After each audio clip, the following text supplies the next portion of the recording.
전능하사 천지를 만드신 하나님 아버지를 내가 믿사오며 그 외아들 우리 주 예수 그리스도를 믿사오니 이는 성령으로 잉태하사 동정녀 마리아에게 나시고 본디오 빌라도에게 고난을 받으사 십자가에 못 박혀 죽으시고 장사한 지 사흘 만에 죽은 자 가운데서 다시 살아나시며 하늘에 오르사 전능하신 하나님 우편한 자 계시다가 저리로서 산자와 죽은 자를 심판하러 오시리라.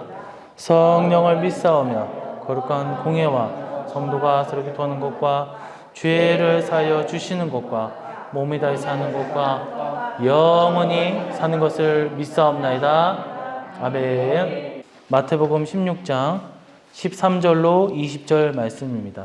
제가 먼저 13절 봤습니다. 예수님께서 빌립보 가이사랴 지방에 이르러 제자들에게 물어 이르시되 사람들이 인자를 누구라 하느냐?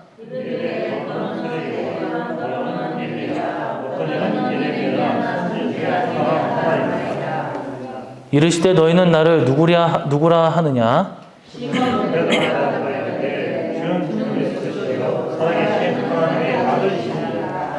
예수님께서 대답하여 이르시되 바요나 시몬아 내가 복이 있도다. 이를 내게 알게 한 이는 혈육이 아니요 하늘에 계신 내 아버지이시니라.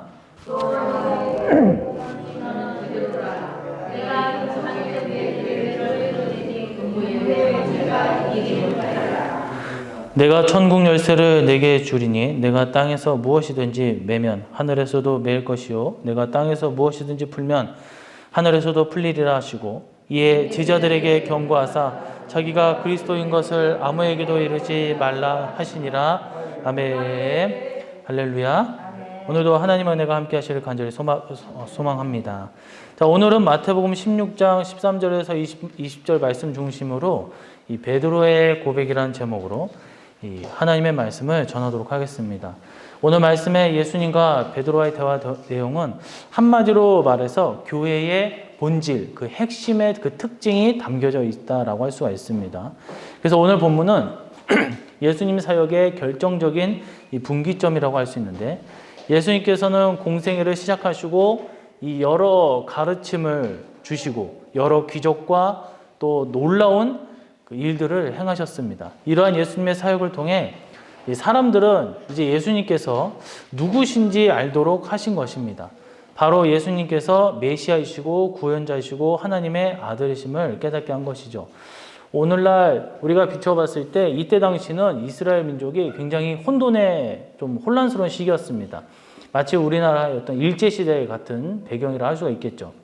그래서 독립을 시키고자 하는 이 열심당원, 이 베드로 같은 사람 열심당원, 독립투사라고 할 수 있겠죠. 또한 그냥 로마와 그냥 어떤 친일처럼 뭐 친노 이라고 할 수가 있겠죠. 로마에 빌붙어서 살아가는 사람들, 이런 세리들, 뭐 이런 사람들을 또 얘기할 수가 있겠죠. 그냥 중립을 지키는 사람들. 이런 혼란스러운 시기 속에서 수많은 무리를 이끌고 자칭 영적인 지도자라고 하면서 마술을 부리고 또 이상한 기괴한 이런 것들을 보면서 사람들을 현혹을 시켰단 말이에요. 그래서 그 중에 하나가 바로 예수님이었다라는 거예요. 그래서 오늘날 말하면 이 종교 지도자들은 예수님을 이단이라고 봤다라는 거죠. 그 로마의 총독이나 이런 사람들도 또 무리를 지으니까 어떻게 해서든 잠재우려고 하는 그런 배경을 갖고 있다라는 거예요. 그런 가운데 예수님께서 수많은 이적과 또한 뭐 병자들 치유 또 여러 사람들 뭐 말씀으로 이적과 기적을 행했을 때 과연 사람들은 나에게 무엇이라 하느냐.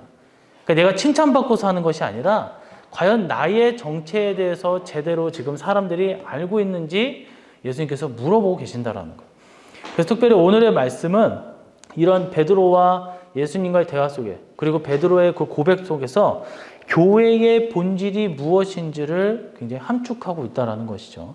그래서 이제 본문을 통해서 예수님과 베드로의 대화 내용 그리고 베드로의 그 고백이 과연 그 담겨진 의미가 무엇인지 우리가 자세히 살펴보면서 함께 깨닫는 귀한 시간 되기를 간절히 소망합니다. 예수님은 그리스도시요 하나님의 아들이라 하였습니다. 16절에 보니까 시몬 베드로가 대답하여 이르되 주는 그리스도시요 이 살아계신 하나님의 아들이십니다 라고 얘기를 하고 있습니다. 첫 번째로는 예수님은 그리스도시고 하나님의 아들이라는 거예요. 이는 교회가 뭐예요? 오직 예수님만 구주로 고백하였음을 의미합니다. 이 베드로가 예수님께 올린 고백, 즉 주는, 그러니까 당신은 그리스도시다, 그리고 살아계신 하나님의 아들이십니다 라고 하는 이 내용은 신약 성경 전체를 통틀어서 예수님에 대한 그 신앙 고백의 롤모델이다 라고 할 수가 있습니다. 그는 확실하게 예수님께서 그리스도, 즉 다시 말하면 구세주임을 뜻한다라는 거예요. 고백했다라는 거예요. 그래서 여기서 그리스도는 헬라어로 이 크리스토스라는 단어를 쓰는데 기름 부음 받은 자, 구별된 자, 성별된 자라는 뜻이에요. 그러니까 하나님께서 특별히 어떤 일을 맡기실 때 그 한 사람 한 사람 특별한 자에게 반드시 기름 부음을 받는 거예요. 하게 한다라는 거예요. 왕들이 그렇고 또 제사장도 그렇고 선지자도 기름을 붓는다라는 거예요. 성별됐다 이거예요. 다르다 이거예요. 그래서 예수님은 그리스도로서 이 세 가지 직임을 가지신 유일한 분이에요. 왕이시고 제사장이시고 그리고 선지자, 이 세 가지를 다 갖고 있는 완전한 구세주임을 베드로는 고백하고 있다는 거예요. 그래서 예수님은 하나님의 나라, 교회의 왕으로 우리를 통치하시며 우리를 위해서 자기 몸을 제물로 드리신 영원한 이 제사장이시며 선지자로 하나님의 말씀을 우리에게 가르치시고 선포하시는 그런 역사를 감당하신다라는 거예요. 베드로는 이 사실을 분명히 깨달았고 이를 믿음으로 고백하게 됩니다. 베드로의 이 같은 모습이 바로 이 발언이 교회의 핵심 특징이라는 거예요. 다시 말해 교회는 예수님을 향한 확실한 이 신앙 고백이 있다라는 거예요. 그래서 마가복음 1장 1절을 보게 되면 하나님의 아들 예수 그리스도의 복음의 시작이라. 요한복음 1장 1절에 보면 태초에 말씀이 있었다라는 거예요. 정말 이 태초에 말씀이 있었다는 거예요. 온 우주, 별, 뭐 지구, 태양, 또 지구 안에 모든 생물, 바다, 이 모든 것들이 다 말씀으로 이루어졌다라는 거예요. 그리고 나서 이 말씀 가운데 이 말씀이 누구랑 있어요? 하나님과 함께 계셨으니 이 말씀은 곧 하나님이시다라는 거예요. 그러니까 말씀 자체가 하나님이라는 거예요. 이 말씀을 보면 예수님께서 하나님의 그 아들이심을 분명하게 선포했다라는 거예요. 또 말씀이신 예수님께서 반대로 말해요. 하나님 그 자체임을 선포했다라는 거예요. 또한 누가가 기록한 누가복음과 사도행전의 결론은 예수님의 구원 선포로 끝이 납니다. 사도행전 28장 30절에서 31절을 보면 바울이 온 이태를 자기 셋집에 머물면서 자기에게 오는 사람을 다 영접하고 하나님의 나라를 전파하며 주 예수 그리스도에 관한 모든 것을 담대하게 거침없이 가르치더라. 이를 우리는 복음서라고 부릅니다. 하나님의 아들이신 예수님이 주님이심을 선포하는 고백을 교회는 끝까지 간직해야 된다는 거예요. 그것이 바로 교회의 본질이라는 거예요.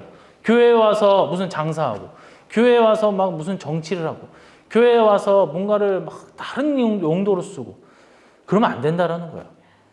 교회의 본질은 사도행전 28장 31절에 나와 있는 것처럼 하나님의 나라를 전파해야 돼요. 교회에 딱 와서 하나님의 나라가 어떻습니다. 교회에 와서 하나님의 예수 그리스도의 가난, 즉 이 말씀에 대해서 담대하게 거침없이 가르쳐야 된다는 거예요. 그것이 바로 교회의 본질이라는 거예요. 주 예수 그리스도를 영접하게 하는 것, 주 예수 그리스도가 정체가 무엇인지, 예수님이야말로 말씀이시고 말씀이야말로 예수님이시고 하나님의 아들이시고 하나님 그 자체임을 교회는 가르쳐야 된다는 거예요. 그것이 최우선적으로 돼야 된다는 거예요. 우리는 항상 우리 예수님을 향한 그 신앙 고백을 끝까지 견고하게 간직해야 될 줄로 믿습니다. 어느 시대나 그렇지만 우리가 21세기 이 시대에 베드로의 신앙 고백, 오직 예수님만 구주로 고백해야 되는 것은 굉장히 중요한 거예요. 당연히 교회가 그럴 수 있지. 우리의 신앙 고백을 빼먹고 그러면 안 된다는 거예요. 1962년 제2차 바티칸 공회에서 카톨릭에서 보면 가톨릭은 이 회의에서 모든 종교와의 대화를 주창하였고 이 후에 대대적으로 전 세계에 뭐예요? 모든 종교는 다 구원이 있다라고 얘기를 한다. 우리는 하나다 이거예요. 지금도 어떻습니까? 종교다운주의로 인해서 너네 것만 주장하지 말고 우리가 서로가 서로 좋은 거니까 서로 양보하고 더 서로 다 손잡고 어깨동무하고 연합하여 이 땅에 평화를 가져. 얼마나 좋습니까? 얼마나 좋아요.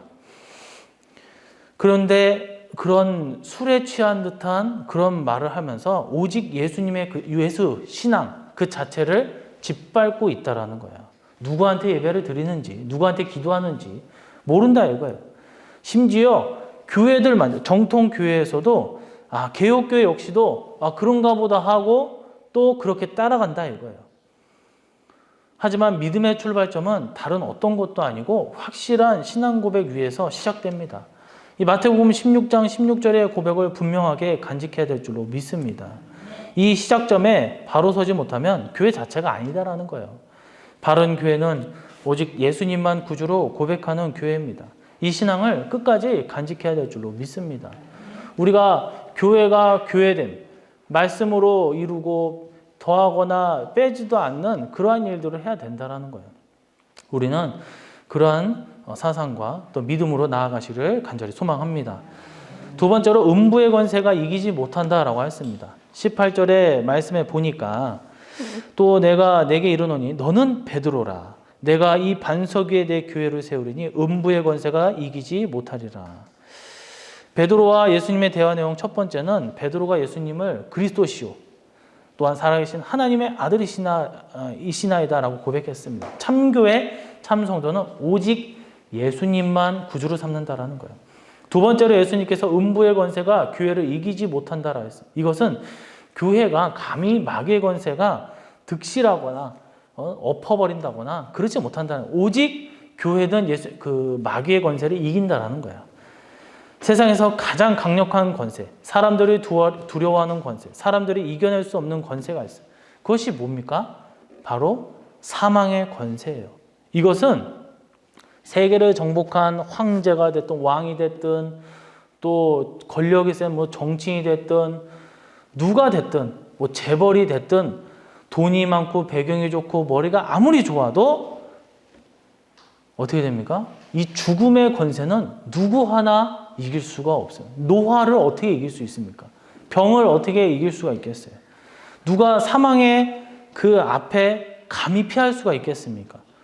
변명이나 할 수 있습니까? 절대 불가능하다라는 거예요.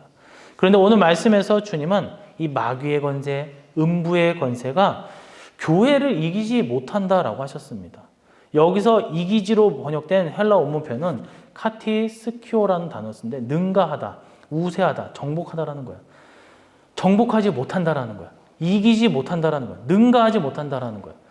아까도 얘기했듯이 이 사망의 권세는 누구 하나 이길 수 없다라는 거예요.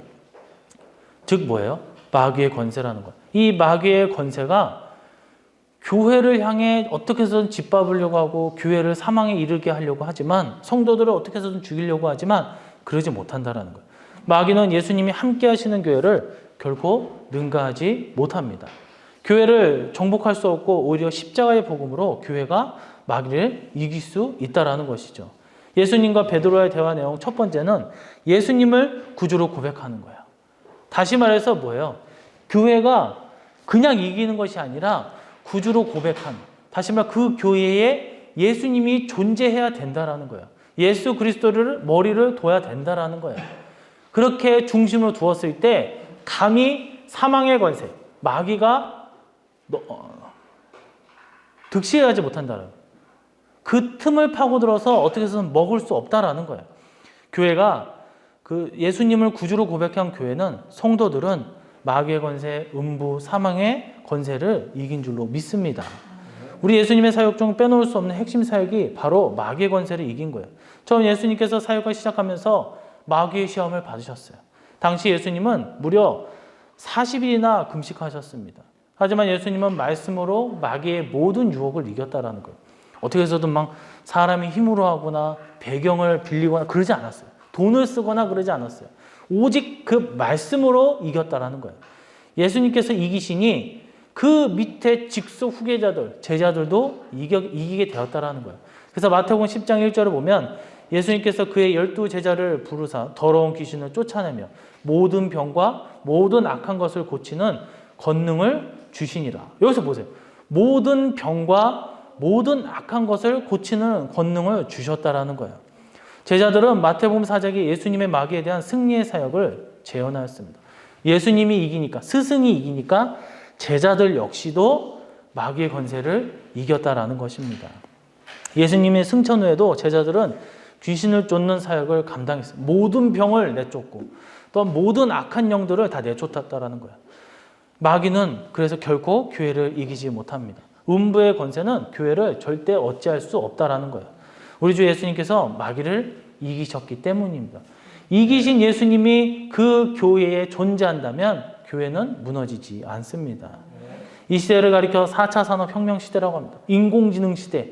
무려 이 IQ가 많이 넘어간다. 뭐 사람이 아무리 좋아 200 이렇게 되지 않겠습니까? 근데 많이 넘어간다라는 거예요. 로봇이 인간의 수보다 많아지게 되는 날이 머지 않다라는 거예요.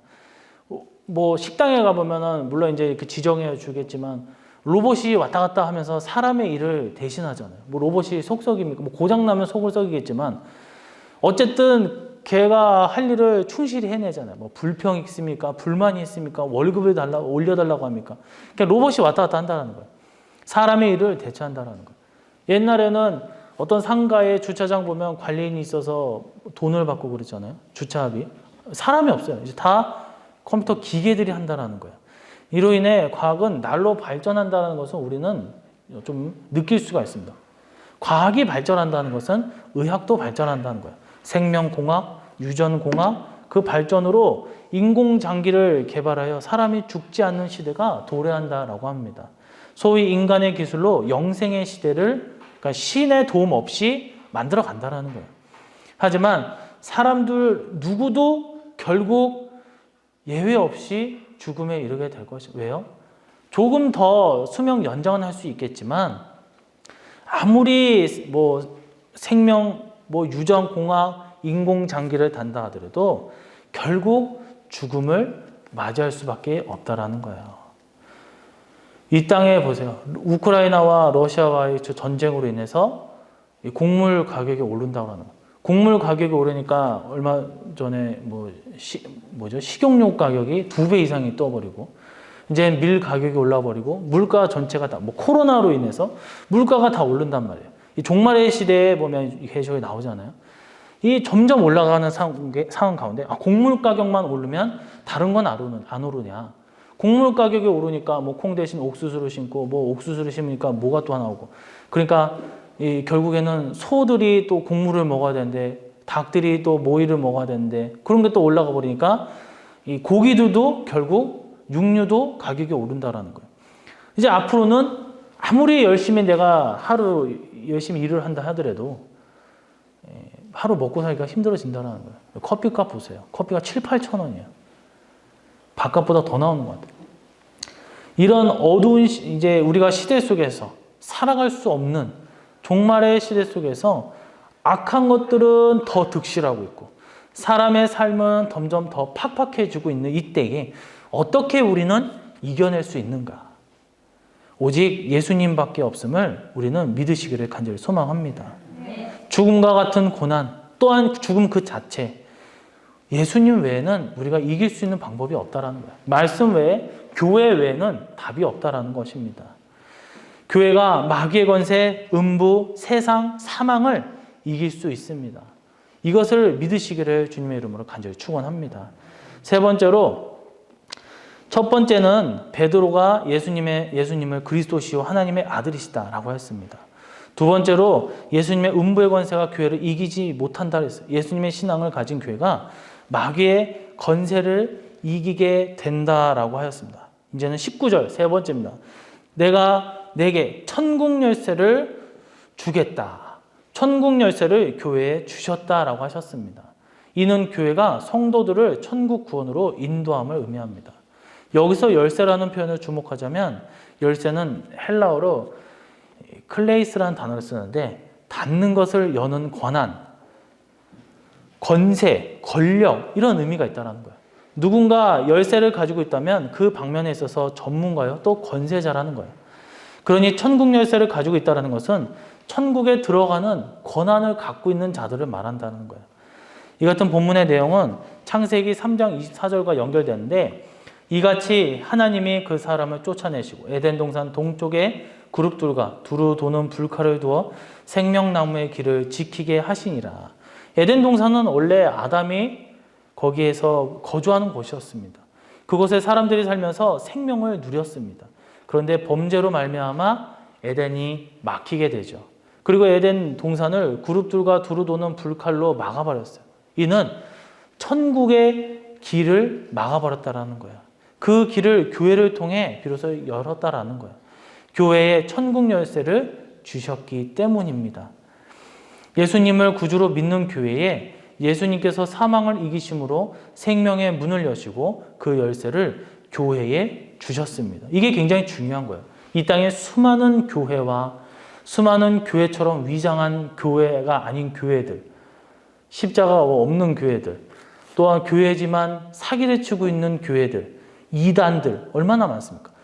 천국 열쇠를 받고 있는 교회가 없는 교회도 있다라는 거예요. 천국 열쇠를 소지하고 있는 교회에 우리 몸담고 있다라고 했을 때 우리는 정말 축복받은 존재임을 믿으시기를 간절히 소망합니다.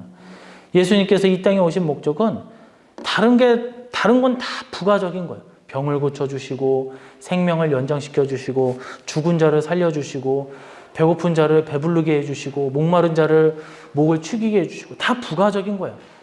결국 가장 중요한 것은 궁극적으로 이 땅에 오신 이유는 바로 우리가 죽을 수밖에 없는데 살리기 위해서 천국의 그 구원을 주시기 위해 오셨다라는 것입니다.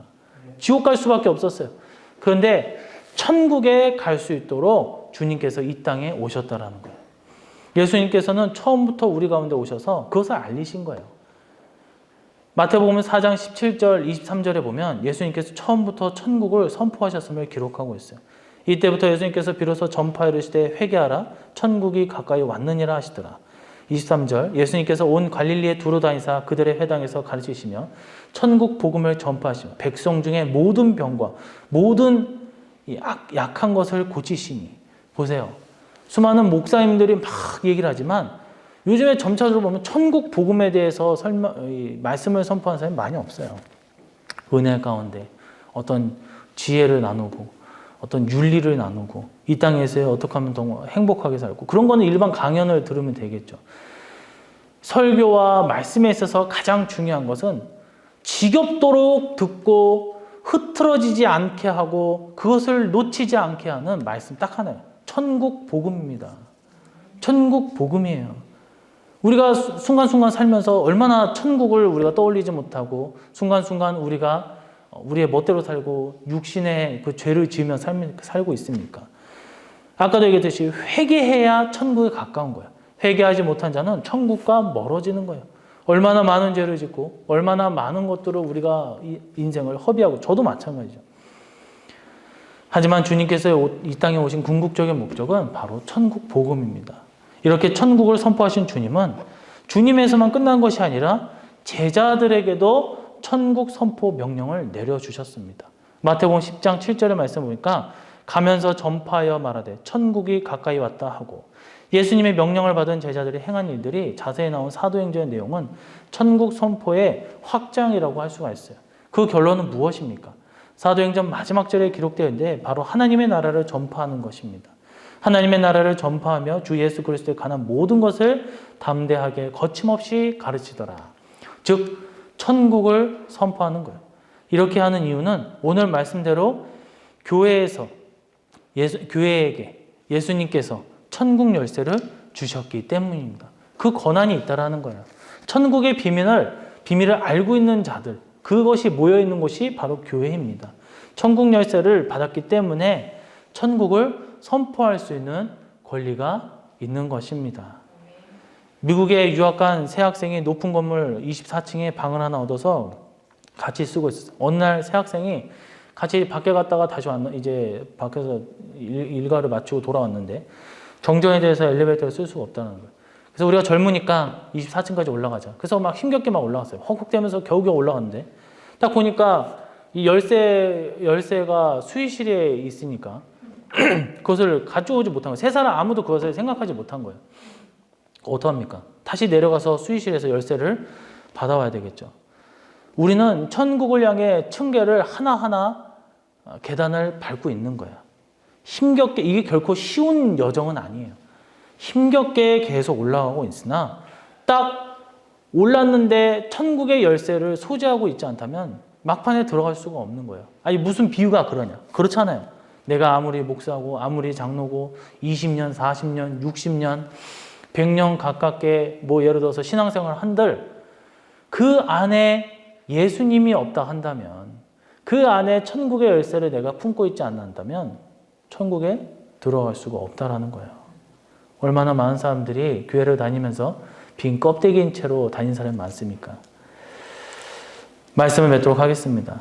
오늘 예수님과 베드로와의 대화에서 이 베드로의 고백, 베드로가 뭐 믿음이 좋다 안 좋다 오늘은 그걸 얘기하는 것이 아니에요. 이 대화 속에서, 이 고백 속에서 베드로는 예수님을 그리스도시요 하나님의 아들이라 했어요. 교회가 오직 예수님만 구주로 고백하며 의미한다 했어요. 우리가 이것을 품고 신앙생활을 하시기를 간절히 소망합니다. 기본적인 거예요. 그러나 많이 계속적으로 우리는 까먹고 있다는 거예요. 두 번째로 예수님께서 음부의 권세가 교회를 이기지 못한다라고 하셨어요.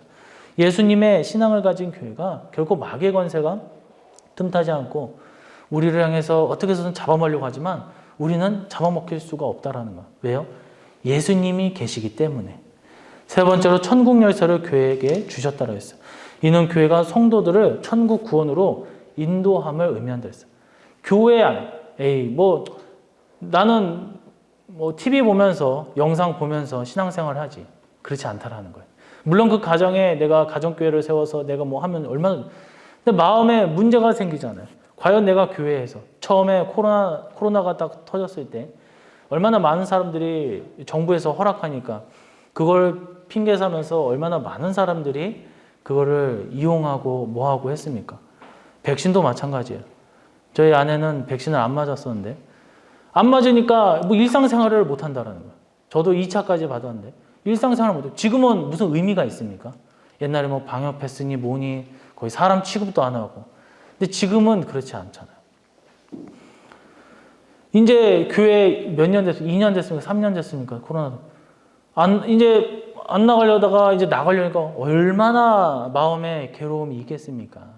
하지만 남들 2년, 3년 동안 안 나갔을 때 그 코로나로 인하여 그 코로나 핑계로 내가 안 나갔을 때 그 2년, 3년을 남들보다 그것을 꽉 채우며 신앙생활을 지켜나간 사람들. 그런 사람들이 천국의 열쇠를 잃어버리지 않고 품고 살아갔다라고 저는 말씀드리고 싶습니다. 마귀의 권세를 이긴 거예요. 마귀의 그 유혹을 이긴 거예요. 우리는 그냥 이긴 것이 아니에요. 내가 한 것이 아니에요. 하나님께서 나를 도와주시고 성령님께서 나를 계속적으로 마음의 문을 두드려 주시고 우리의 심령을 붙잡아 주셨기 때문입니다. 말씀이 살아있었기 때문입니다. 그러나 우리가 잠깐 해서 교회를 떠나고 한다면 오늘 말씀에서 그랬잖아요. 교회에서 천국 열쇠를 허락해 주셨다라는 거예요.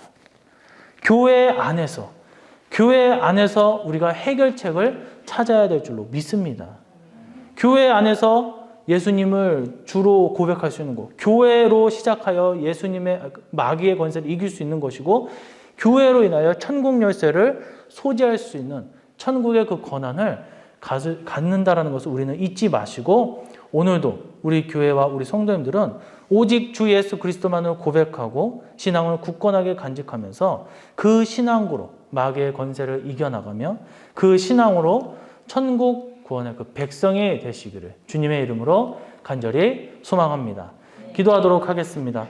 오늘은 예수님과 베드로의 대화에서 베드로의 고백을 통하여 교회의 진정한 본질과 성도를 추구해야 하는 것들을 우리는 살펴보았습니다.